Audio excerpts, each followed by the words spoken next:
From New York, where human evolution took a nasty detour, it's a man who wants to leave all this behind and get a dead-end job, David. Welcome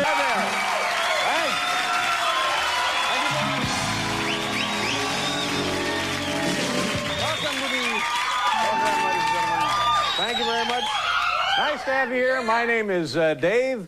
Welcome to the program. Thank you, ma'am. And if there's any of you in the studio audience want me to say hi to in my spare time, I'll be happy to take care of that for you. I was looking through the newspaper this morning. There's the 63-foot statue of Lenin on a public square in the Ukraine. And it's being knocked down. And I understand what they're going to do. They're going to remove the mustache and place it in front of a Moscow big boy. That's the plan right now. Get over there. I thought this was kind of odd. This is from the world of publishing. There is, of course, the book Final Exit, and, of course, the Waldo books. Now, these two guys, the authors of both of these books, have gotten together. And as I understand it, I may not be clear on this completely, but as I understand it, the purpose, what you have to do, you have to try and find Waldo before he kills himself. I think that's just...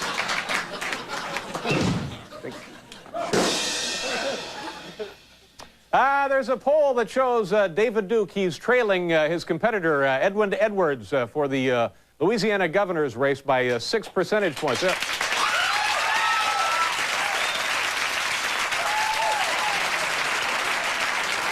But Duke and his supporters are saying that this poll is biased, and it does not represent the 3 key precincts of Stuttgart, Mannheim, and Nuremberg. And he said as those come in, then you'll see an accurate... Thank you very much.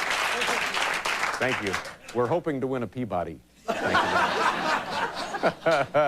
Hi, on the program tonight, Jay, nice to see you, sir. Run, nice to have you with us. DMC, welcome. How many weeks a year are you guys on the road? Does that sound at all like him? Thank you. Thank you so much.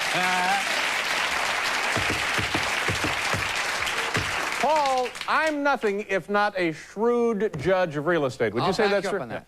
I have an uncanny sense about real estate, and I'm going to now pass along something that I've learned through my countless wheelings and dealings in buying property and unloading it. Before you sign the final papers, do not sign anything. Do not agree to anything in a final form. Say you're buying a house for yourself, a lovely new residence, and you're getting ready to move in, and you're really eager to get in there. Do not sign, do not turn over any money, do not have a lawyer call before they agree to let you, at least one time, walk through the house naked. I'm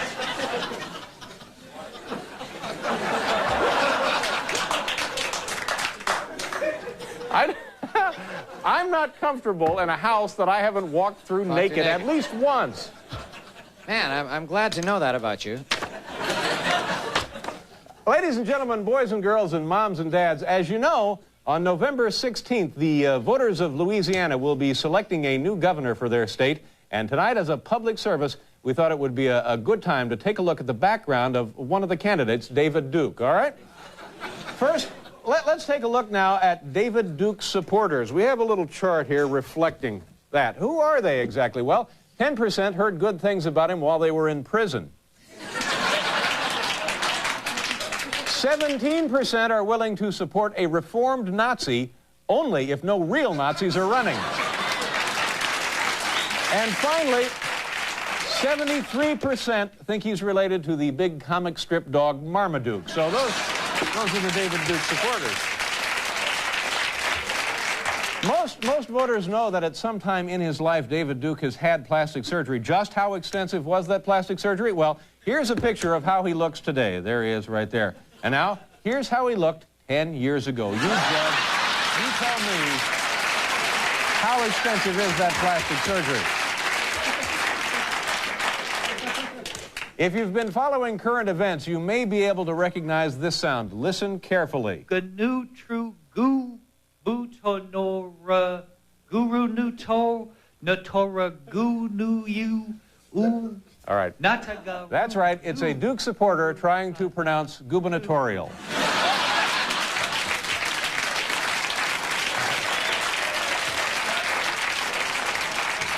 And I don't mind telling you, it was more than a little hypnotic, wasn't it?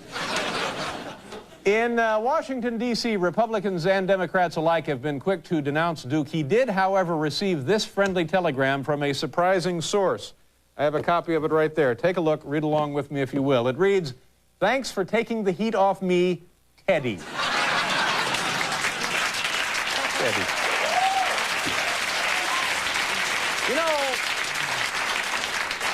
the Louisiana governor's race has gotten an extraordinary amount of publicity, causing many of the other contests in the state to be overlooked. For example, for state controller, the race is between Charles Manson and the late Romanian dictator Nicolae Ceausescu. For attorney general, voters may choose either George Steinbrenner or Idi Amin. And the race for alderman's office is between actor Mickey Rourke and Cartoon Crow's Heckle and Jekyll. Heckle and Jekyll making their first appearance on our show. Milestone. Yeah. Now, here's something that may just be an uncanny coincidence, but it sure does make you think. Scramble the letters in David Duke's name. Scramble the letter in David Duke's name. Scramble those letters. They can be rearranged to spell these two words. Nazi dweeb.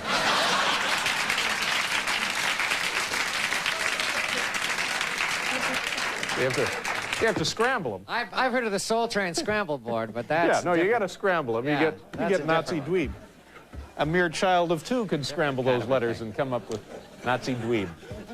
While he has virtually no media support, Duke claims to have a large grassroots following, and we see evidence of that in this popular Louisiana bumper sticker. I'm lucky enough to have a copy right there. There it is. Yeah, you can see it says, "David Duke is A-O-K-K-K."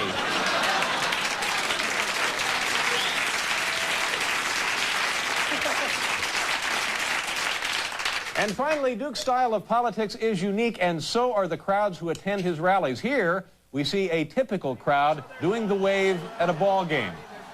And here we see a crowd of Duke supporters doing the wave. There you go. That's it for the big... Okay, sure. Right.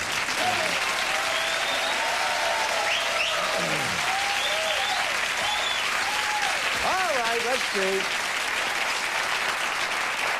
We have a... It just occurred to me, that's the first thing you learn when you come to my real estate seminar at the Kona Hilton. Yes. Don't sign the deal until at least once you've walked through the house naked. Yeah. That's the first thing you learn. Right after they pass out the notebooks and the pencils, that's the first lesson you learn. And then Don Ho. Excuse me, Mr. Letterman would like to walk through your house naked. Do you have a problem with that? Well, girl, down here. That's, of course, my dumb guy voice. Let's see. I guess I told you it was on the big program. Is there anything else we ought to cover? All right, let's just get to it, shall we? We're always... I'm kind of in a hurry tonight. We got a bus to catch. We're very happy when our next guest comes to visit with us. He is a member of the... Here he is, ladies and gentlemen, Mike Myers. Good, how are you? Nice to see you again. You haven't been here in quite some time. Let me ask you a question about that. Or did we talk about this once before? You and Madonna there. Yes. Well, anything interesting that we should know about that? It's the first time I'd actually kissed somebody on the screen, and I was really, really nervous. Yeah. And Well, that's a great place to start. oh yeah, yeah. You know, I'm just this sort of little wimpy guy from Canada, and there's Madonna. Like, go ahead, kiss her. Be sexy, would you? And so I'd never kissed anybody. And I said, "How do you do it?" And she grabbed my hand, and she kissed my hand in a really sort of tight-lipped, professional way.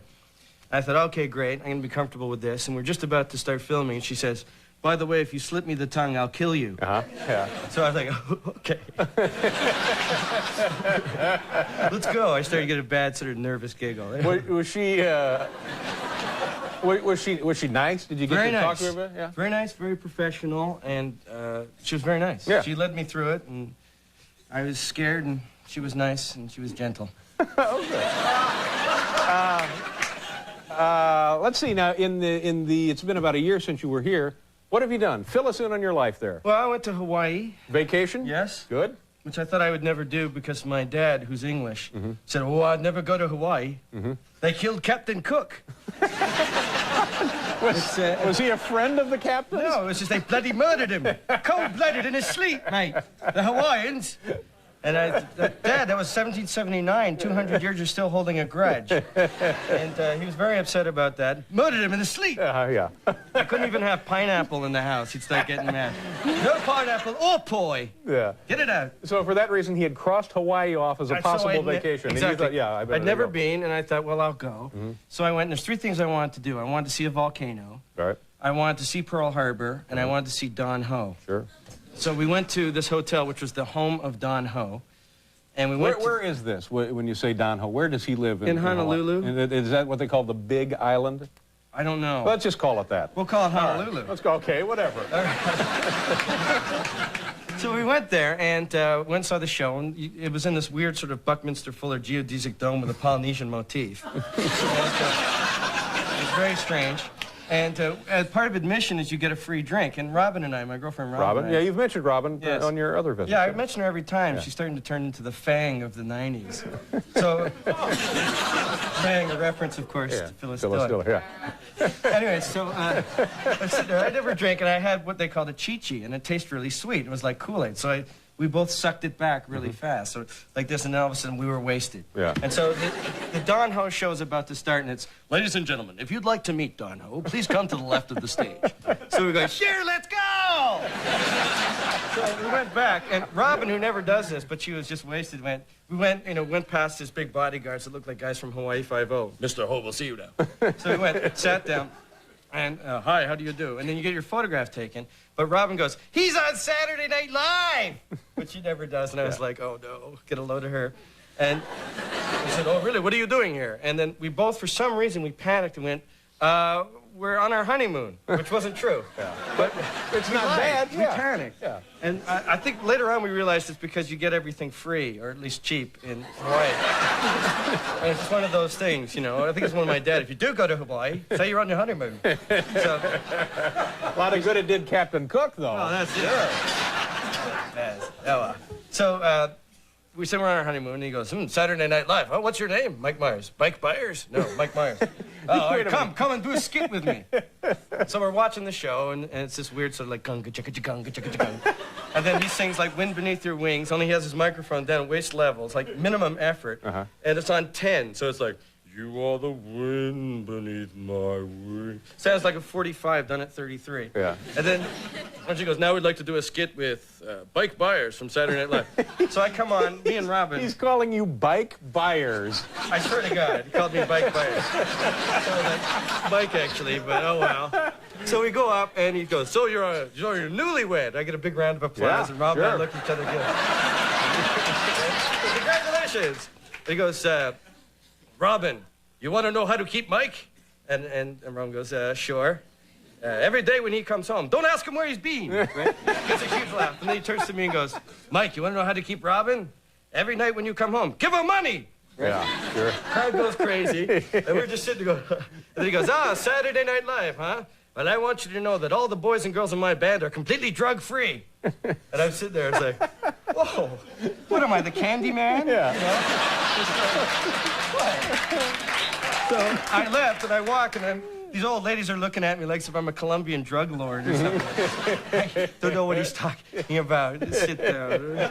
A nest of junkies swarming right. about you. Hey, we got to do a commercial. And then we'll come back here. You guys usually are. What do you got one of them computer things hooked I up got a with? thing here, yeah. Man, it I'm sounded doing great. a Run DMC thing. It's terrific. kind of a stupid fresh. Mike Myers is British. Yes. But you were born and reared in Canada. In Toronto, Canada, yeah. What was it like for you as a kid up there? Oh, it was great. I was the youngest of 3 boys. My 2 older brothers used to torture me.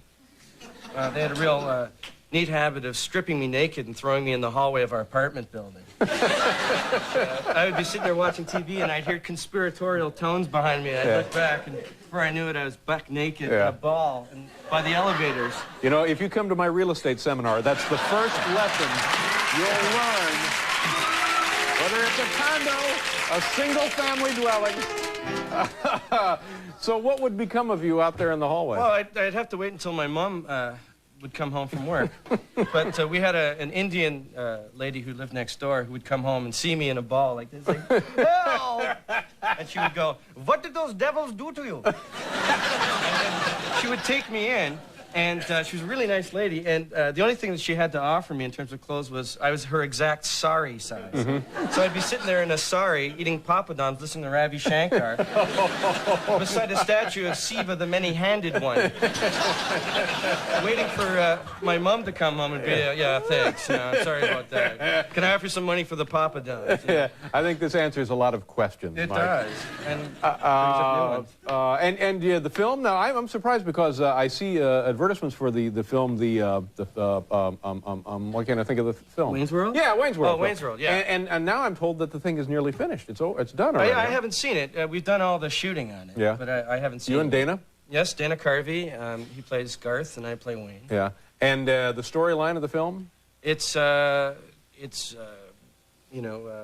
meets chick, guy gets chick, guy loses chick, guy sings chick, guy goes mental and gets chick back. It's pretty formula. It sounds like a hit. Yeah. No, it sounds like a blockbuster is what it sounds how like. do you explain a movie? It's How is your girlfriend Robin dealing with all your success here in the last couple of years? Oh, great. No, Robin's really, really cool. I mean, it's better now we're used to each other. When we first went out, she's from Queens and I'm from Toronto. Right. And there's a lot of cultural differences. Like, we went up to the... there are. You'd be surprised.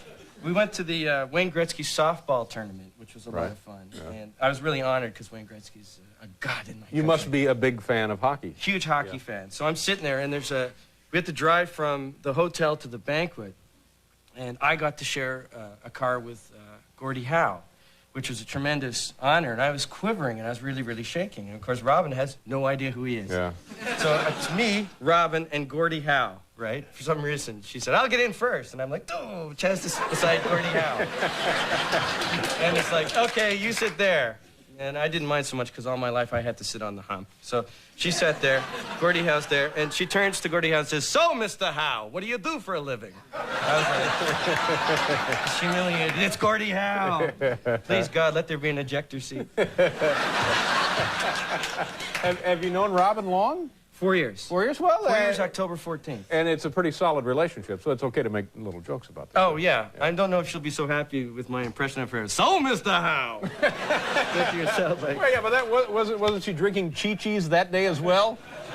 We have a lot of problems to sort out. Get you kids in a program. Yeah. The big show Saturday night, who's up there with you? It's Linda Hamilton and Mariah Carey. I blanked. Great show. Mike, always a pleasure to have you here, and good luck with the film, and nice to see you. Mike Myers, folks, we'll be right back.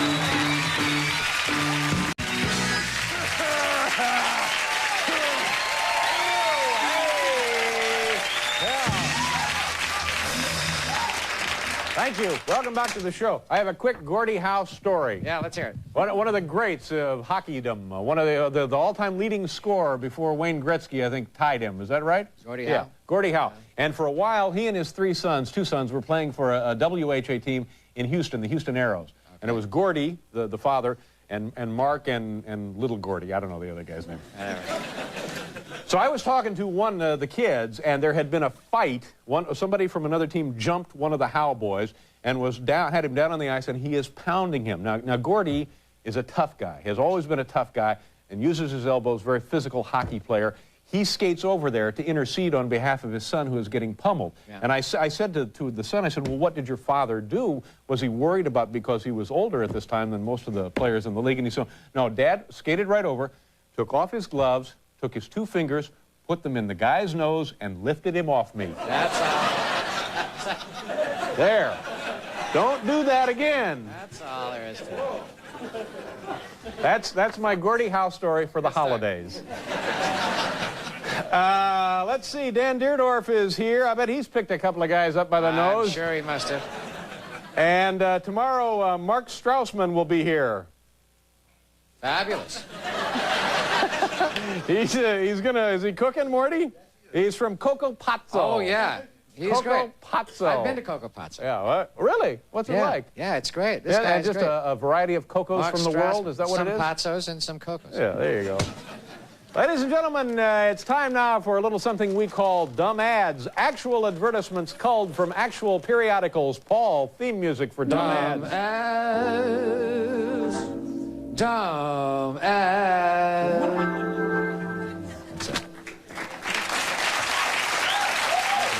Sure. Here we have our first dumb ad. Free Diet Coke when you buy Pringles, potato chips, Duncan Hines, cookies, and Fisher Nuts. I don't know why I'm gaining weight. I drink the diet soda. Dumb ad number 2. Pick a treat and save $1 with Orville Redenbacher and his grandson Gary. Does the phrase last round draft picked come to mind here? Dumb ad number 3. The Medicine Shop. Free fitness profile. Get a quick computerized fitness evaluation using the latest technology. Women, please do not wear pantyhose. Oddly enough, the pantyhose request has nothing to do with the examination. Dumb ad number 4. GE standard light bulbs, 3-pack, regular $1.99. Now $1.99. How do they do it?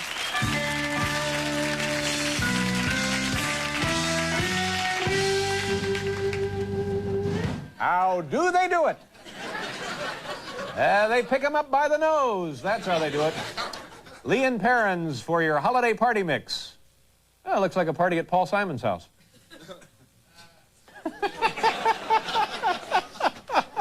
Well, I didn't think so, but... Always a kick. Las Vegas. There you go, Las Vegas. Always a kick. I wonder what happens when that third girl goes walking by herself.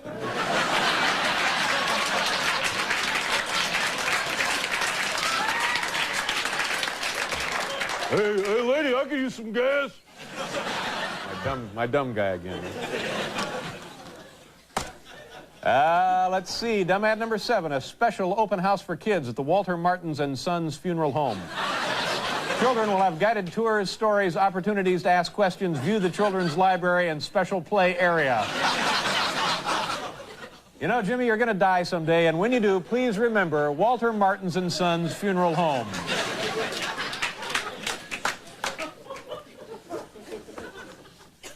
Dumb ad number 8. Lutheran Hospital Lutheran Hospital presents Robert Bobo, M.D., on constipation through the ages.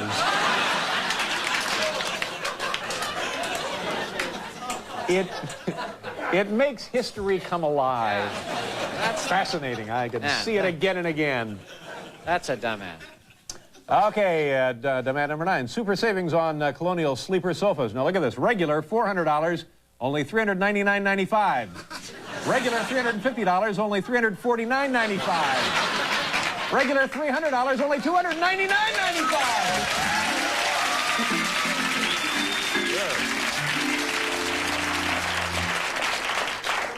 I got all this furniture and a fistful of nickels. Is that high-octane gas? Pump some of that gas. Here we have dumb ad number 10, and we're just about out of time, aren't we? This is perfect. My husband, the jockey, wore my pantyhose to keep warm through 8 races in the cold winter meet. Then I just rinsed them out and wore them to go dancing.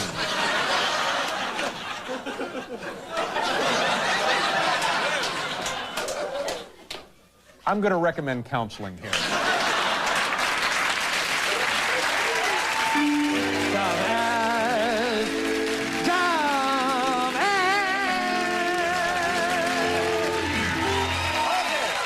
We'll be right back with the program, kids. Come on back again.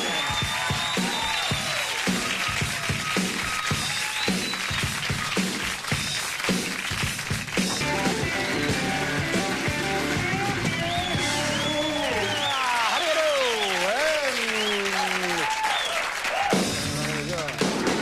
I was just over there doing a little scratching on the turntables. We're going to scratch a little? Yeah, I did a little. Our next guest was a 6-time All-Pro tackle. Pardon me, too much soda. 6-time All-Pro tackle during his 13-year career with the St. Louis Cardinals. This man is currently in his 5th season as one of the broadcasters of Monday Night Football. Here he is, folks, Dan Deerdorf. Dan!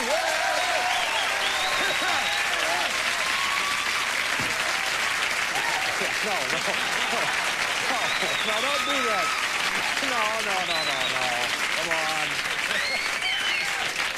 I have a little bit of a head cold.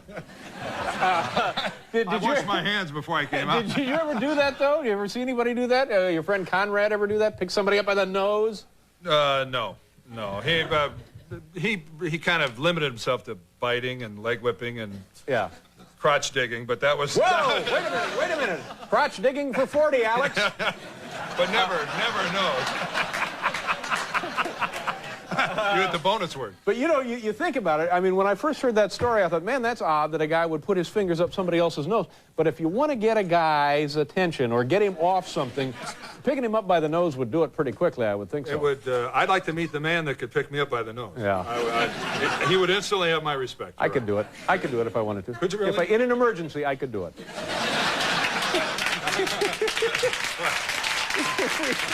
If we had to get you out of here, I could do it. At a later date. Yeah. Now, there's a couple of things I wanted to ask you about. First of all, your old team, the St. Louis Cardinals, adios. They're now playing in Phoenix. They have, what, the last 3 seasons, last 2 seasons? Yes. Now, how does something like this happen? How does it make you feel? How does it make the rest of the folks in St. Louis feel?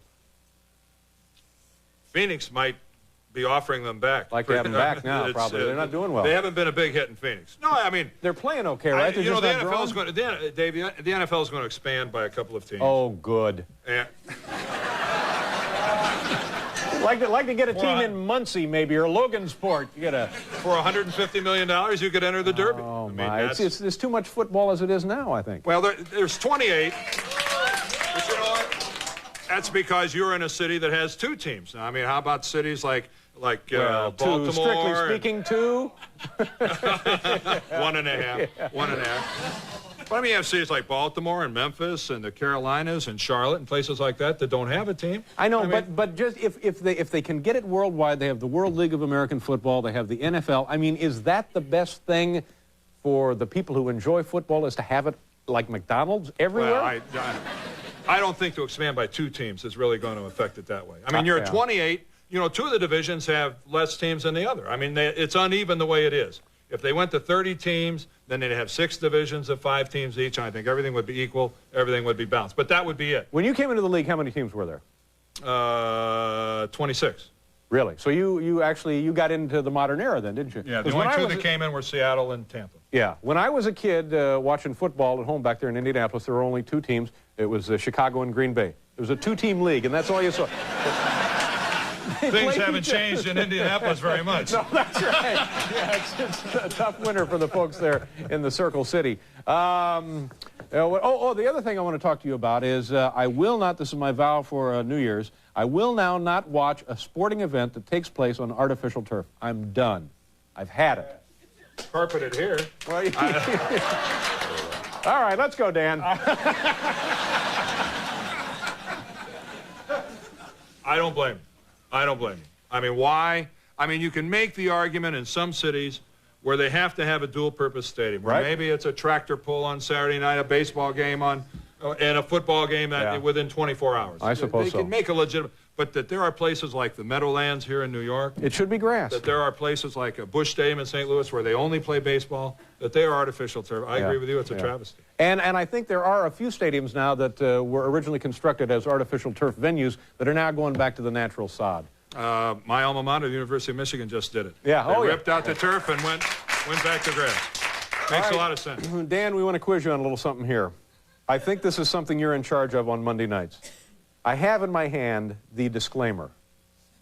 Strictly prohibited. All right, now, let's just see if you know this by heart. Don't look at the monitor. Don't look at the monitor. I have it right here. We're going to roll it up there. Here you go. It's late. It's like in the 3rd quarter, and it's time to do the disclaimer. All right, go. I haven't done this just yet.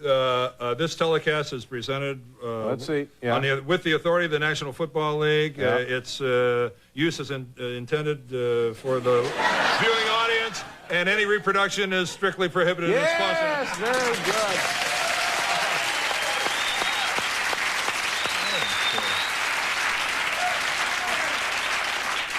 I didn't know I had to study for this show. Oh, that was not too bad. Listen. What do you like in the NFL these days? What do you like about it? What don't you like about it? Is Monday Night Football fixed? You know, Have we had a couple disastrous outings lately? Yeah, I know, but I think that's just to keep people off balance, because I watch these games and I tune it in, and in the first quarter, it's always the Giants and it's always the Redskins, and it's always like 40-0, and I think, I'm going to bed, I can't stay up for this, and then I get up the next day and I read that it was an overtime and the Giants win it by a field goal. It happens that way every week. For a guy whose show comes on at 12:30 in the morning, you're telling me you go to bed before the end of Monday Night Football? Oh, yeah, yeah. Well, I stay up and watch you, and you're telling me you go to bed? I need my bed rest.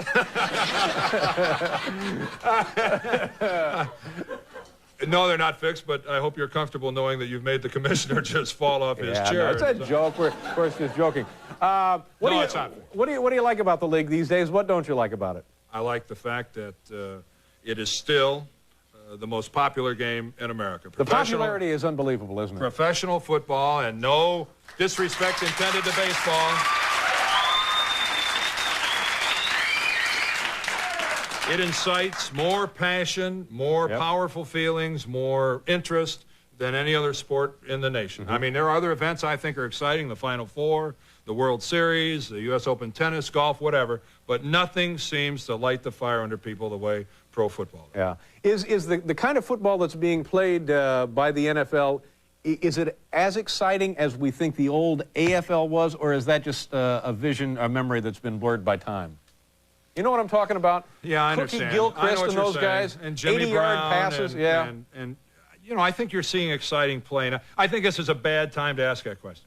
And I'll tell you what I mean. I'm not chastising you. 1991 has seen maybe the poorest offensive play the NFL's seen in a long time. I mean, more quarterbacks are hurt. There are more guys playing quarterback in the NFL right now who, in any given year, would be good backups. Yeah, kind of taped up guys. Randall Cunningham comes to mind. Randall Cunningham is gone, and Joe Montana is another one, and old names like we've grown up, you know, like Phil Simms is sitting on the bench here in New York, and we're seeing second-team guys, and we've even gone down to third and beyond with some clubs. Yeah. You know, I hope it's cyclical. When you guys travel around from city to city in the NFL, you must be worshipped like deity when you come into a town. You and Al Michaels and Frank Gifford. Do they go nuts for you there, don't they, in these various cities? In our minds, they do.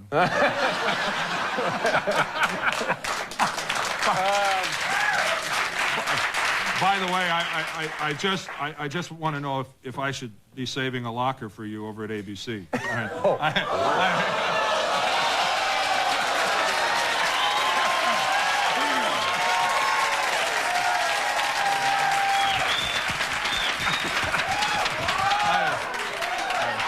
Can you get me something near Diane Sawyer? I'd like to get in there. In there where the girls change, if I could go in there. We could work out Roseanne, though. Somebody like a nose. You know, that Al Michaels is damn good. I mean, you're good in your own right, but you guys are lucky to be in there with him because this guy is solid top to bottom. He is unparalleled. Yeah. I agree. Okay, let's see. The Monday night game coming up will be the Giants and who Monday night? We are going to Miami and the Buffalo Bills. Good to see you, Dan. Thank you very much. Dan Dierdorf, kids. We'll be right back.